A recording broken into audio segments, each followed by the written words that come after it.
Gulf കൺട്രീസിലെ യുദ്ധങ്ങളൊക്കെ ഏകദേശം തീർന്നുകൊണ്ടിരിക്കുകയാണല്ലേ. യുഎഇയിലേക്ക് ഒരു trip പോകാൻ പ്ലാൻ ചെയ്യുന്ന ഒരാളാണോ നിങ്ങൾ എങ്കിൽ നിങ്ങൾക്ക് വേണ്ടിയിട്ടാണ് ഈ വീഡിയോ. നമ്മൾ യുഎഇയിലേക്ക് പോകുന്ന സമയത്ത് നമ്മുടെ നാട്ടുകാരും വീട്ടുകാരും അവിടെ നിന്ന് കുറച്ച് ഇലക്ട്രോണിക് ഗുഡ്സ് കൊണ്ടുവരാൻ പറയും.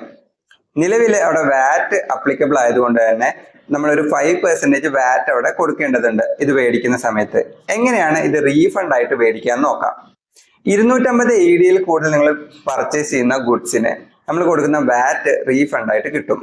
ഉദാഹരണത്തിന് നിങ്ങൾ അവിടെ നിന്ന് ഒരു ഐഫോൺ മേടിക്കാന്ന് വിചാരിക്കുക, 6000 AED. അതിന് വാറ്റ് ആയിട്ട് 5%, അതായത് 300 AED വരും. നിങ്ങൾ പർച്ചേസ് ചെയ്യുന്ന സമയത്ത് തന്നെ ആ കടക്കാരനടുത്ത് നിങ്ങൾ പറയണം നിങ്ങൾ ഇവിടെ ഒരു ടൂറിസ്റ്റ് പർപ്പസിന് വേണ്ടിയിട്ട് വന്ന ഒരാളാണെന്നും നിങ്ങളുടെ പാസ്പോർട്ട് അവിടെ കാണിച്ചും കൊടുക്കുക. ഇനി തിരിച്ച് നാട്ടിലേക്ക് വരുന്ന സമയത്ത് എയർപോർട്ടിൽ നിങ്ങൾ അവിടെ നിന്ന് പർച്ചേസ് ചെയ്ത ഗുഡ്സിന്റെ ഒറിജിനൽ ബില്ലും അതുപോലെ നിങ്ങളുടെ പാസ്പോർട്ടും കാണിച്ചു കൊടുക്കുക. അപ്പൊ നമുക്ക് അത് റീഫണ്ട് ആയിട്ട് കിട്ടുന്നതായിരിക്കും, വാറ്റ് പേ ചെയ്ത എമൗണ്ട്. ഇവിടെ നിങ്ങൾ ശ്രദ്ധിക്കേണ്ട കാര്യം 90 ദിവസത്തിന് താഴെ മാത്രമേ യുഎഇയിൽ സ്പെൻഡ് ചെയ്യാൻ പാടുള്ളൂ. അതുപോലെ തന്നെ സർവീസിന് ഇതുപോലുള്ള ടാക്സ് റീഫണ്ട് കിട്ടുകയില്ല.